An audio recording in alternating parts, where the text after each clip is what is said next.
Aye. Any opposed, say nay. Well, the motion passes. The bill is amended. Representative King to the bill. Thank you. Madam Speaker, this is arises out of the Governor's Commission on Strengthening Democracy. Back in 2008, our governor put together a bipartisan commission to evaluate how to strengthen democracy. That commission had a number of prominent business leaders, community leaders on it, had members of both the House and the Senate from each side of the aisle on it. They worked very hard for a number of months and came up with a number of recommendations.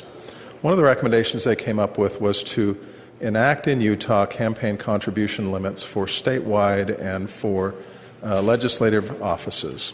Utah is one of only 4 states in the country that has no campaign contribution limits whatsoever. And their recommendation unanimously was to put limits in place that were quite generous. I've taken the recommendations, the unanimous recommendations from the Commission on Strengthening Democracy, and put them in this bill without modification. They provide for limits on contributions by individuals, political action committees, labor organizations, and corporations in the amount of $10,000 in a 2-year election cycle for each state office holder, office candidate rather, $5,000 for each legislative office candidate, $5,000 to a school board office candidate, and there are some other limits in there that apply too. But this is something that, again, has been unanimously recommended by the Governor's Commission on Strengthening Democracy, and we join with the passage of this bill. We will join 46 other states in the country that believe, like we do, in transparency, but also believe that limits are important in terms of minimizing the negative impact, the real problems that are caused by large dollar contributions that are unregulated in terms of their size. So with that, I'm open for questions.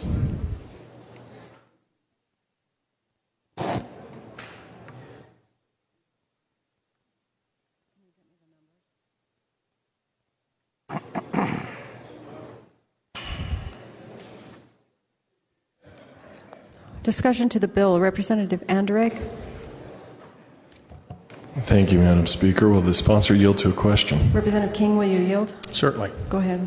The amendment that was just passed refers to the Lieutenant Governor making adjustments to the donations based upon the Consumer Price Index. Can you explain that to me? Sure. The dollar contribution limit will increase or decrease depending on what the rise or fall of the Consumer Price Index was for the preceding calendar year, rounded to the nearest whole dollar. So is it going to be posted somewhere as he makes these adjustments? Well, the CPI is a well-known, publicly available index. I anticipate that the Lieutenant Governor will set time in the period, the 2-year period election cycle, will make known to any candidates who file for office what their campaign contribution limits are, that would be published, that would be publicly available information. There would probably be, I would guess, a press release from the Lieutenant Governor's office so that contributors would know what the set amount was. Is there any specific instance where a candidate received a donation that somehow tainted his candidacy based upon the size of the donation? Well, I think that to the extent that you're asking about what the negative influence of money is on the actions of candidates or elected officials once they are elected, that's difficult to pin down with specificity. I think one of the things that I'm concerned about, that I'm trying to get at with this bill, and I think we should all be concerned about as office holders and as candidates, is the perception. If this bill did nothing more than increase the confidence of voters of the state of Utah that there was not an inordinate influence of large amounts of campaign contributions on the actions of office holders once they're elected, I would feel that that would be an important contribution that would be carried out. So I mean, there's the reality that large amounts of money can impact, and I think I don't like to think that that happens very often. In fact, I think that most of us that I work with here in this body and in the Senate are working very hard to make sure that we're making public policy based on the right considerations as opposed to our own self-interest or looking out for campaign contributors. But I think there are some individuals, and we've seen recent examples of this in our own state, who have demonstrated that they can be negatively impacted by large campaign contributions in a way that compromises their performance and their integrity. I'm assuming that you're referring to the Lieutenant Governor's campaign, but from that standpoint... You mean the Attorney General? The Attorney General, excuse me. Well, I was trying to lump him in there, too. No, I'm just teasing the Attorney General. I'm sorry. I'll let Lieutenant Governor Cox know about your comment. The Attorney General. I guess my concern with your bill, with the bill, is that I'm not confident that it does what you think it's going to do. I don't know that it will not be easily circumvented. I think there are plenty of political action committees that could donate and be created that could circumvent these campaign limits. If the money from a particular donor were put into 20 different political action committees and each of those political action committees went to the maximum of your limit, it easily circumvents what's the idea. The second aspect of the reason I'm not certain that I support your bill is, free speech. I think the fact that we are disclosing the information, and one of the other bills that on campaign finance is going to make that financial information that much more readily available to voters. I, at the end of the day, have to look my constituents in the eye and say, yeah, I accepted money from X, Y, and Z corporation. I don't think this is going to do anything. I would be curious as to know what the average donation actually is. I know in our races it's probably $250. Nowhere near this amount. I don't think I can support the bill because I just don't think, apart from the perception, I don't think it has any real traction. Thank you.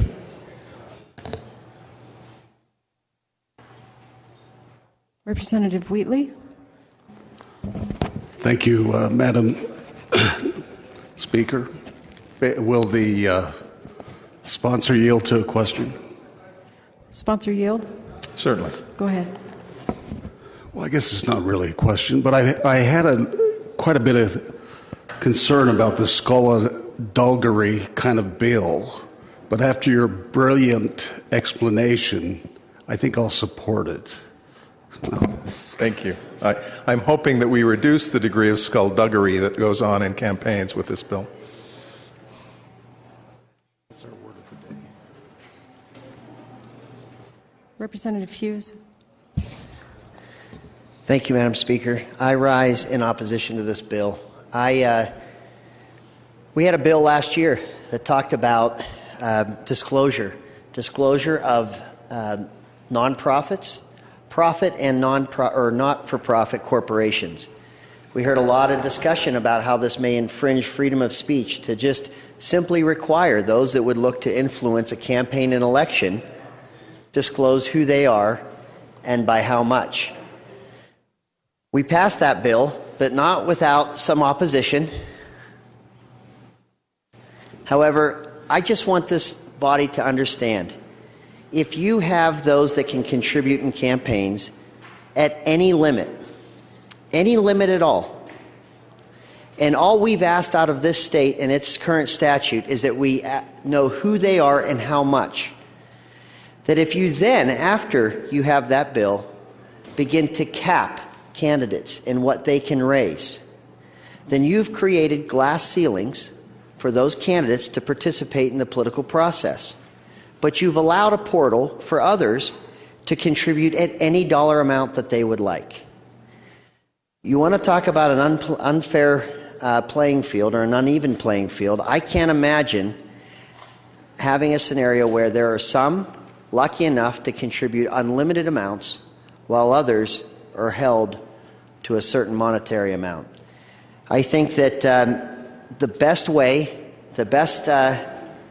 antiseptic for a campaign process, the best way to make sure that people are behaving is to have incredible transparency. Let there be context in the contributions that are given, who they are, how much they are. We should be pushing for more immediate contributions, but capping contributions has not worked. Since the Nixon re-election and the CREEP Committee and the FEC's cap on federal contributions, it was an amount that you could buy a Ford Mustang when they created this amount. It hasn't been adjusted for inflation, and the amount of dollars in federal races is more than it's ever been. It's unfathomable. $1 billion raised in a presidential race. Has the caps set in the 70s even begun to slow down the contributions? What they've done is they've created a circuitous route. You don't know who's giving. You don't know how they're giving.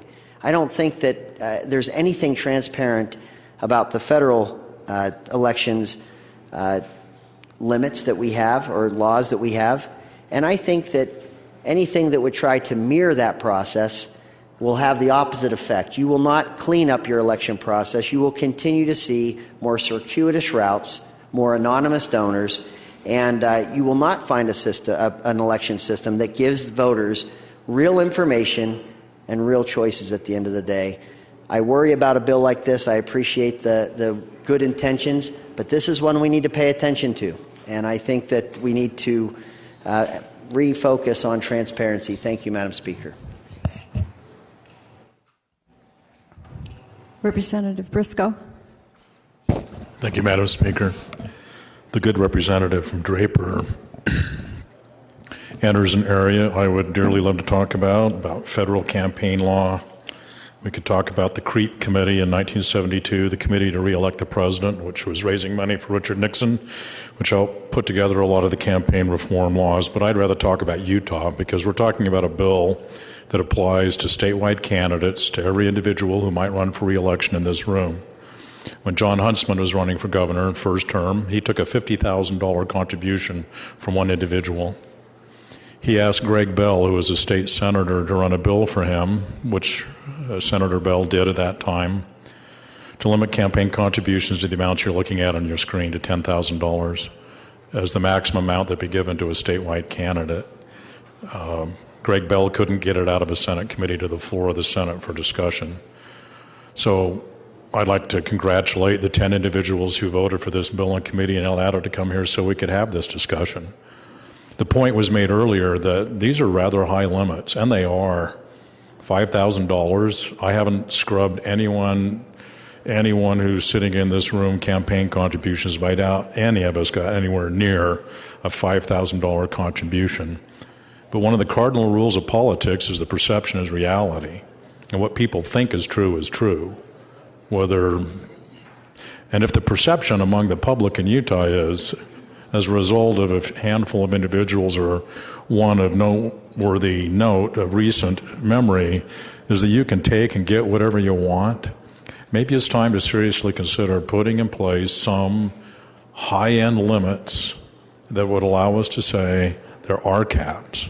They're not really going to restrain much fundraising, except for maybe some of the people on the upper end who run for statewide office. I would encourage your vote in favor of HB 297. Thank you. Representative Ivory. Thank you, Madam Speaker. Will the sponsor yield to a question? Representative King, will you yield? Certainly. Go ahead. Does the bill in any way limit the time that organizations, large or small, may contribute toward the campaign of a particular candidate? It doesn't address that issue. We already have time frames and limits, windows, and where you can't contribute. Of course, we're in one right now in our legislative session. But the bill doesn't address that particular issue, other than to say that the limits apply for the 2-year election cycle. Thank you, Madam Speaker. Time is money, and money is time.